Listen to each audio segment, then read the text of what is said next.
ফিরে এসেছি বিরতির পর, চলে যাচ্ছি পরবর্তী সংবাদে। কাতারের রাস লাফান গ্যাস প্ল্যান্টে ভয়াবহ বিস্ফোরণ ও অগ্নিকাণ্ড। কাতার এনার্জি এলএনজি পরিচালিত এই প্রকল্পে কর্মরত বহু শ্রমিক এবং কর্মচারী ক্ষতিগ্রস্ত হন। কাতারি কর্তৃপক্ষের তথ্য অনুযায়ী ঘটনায় 13 জনের মৃত্যু হয়েছে এবং আহত হয়েছেন 66 জন। ভারতীয় দূতাবাস নিশ্চিত করেছে নিহতদের মধ্যে 12 জন ভারতীয় নাগরিক রয়েছেন। এই দুর্ঘটনার পর কাতারের আমির শেখ Tamim bin Hamad Al Thani সরাসরি ফোন করেন প্রধানমন্ত্রী নরেন্দ্র মোদীকে। নিহতদের পরিবারের প্রতি গভীর সমবেদনা জানিয়ে তিনি আহতদের দ্রুত আরোগ্য কামনা করেন। প্রধানমন্ত্রী মোদীও কাতার সরকারের দ্রুত উদ্ধার ও চিকিৎসা ব্যবস্থার প্রশংসা করেন।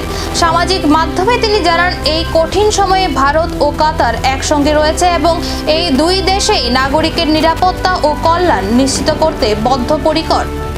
একদিকে শোকের আবহের মধ্যেই দুই নেতা পশ্চিম এশিয়ার বর্তমান পরিস্থিতি নিয়েও আলোচনা করেন। আঞ্চলিক শান্তি প্রতিষ্ঠায় কাতারের ইতিবাচক ভূমিকারও প্রশংসা করেন প্রধানমন্ত্রী মোদী। তবে প্রশ্ন উঠছে, রাস লাফানের মতো উচ্চ নিরাপত্তা বেষ্টিত গ্যাস প্ল্যান্টে কিভাবে ঘটল এই ভয়াবহ বিস্ফোরণ? দুর্ঘটনা নাকি গাফিলতি? তদন্তের রিপোর্টেই মিলবে সেই উত্তর।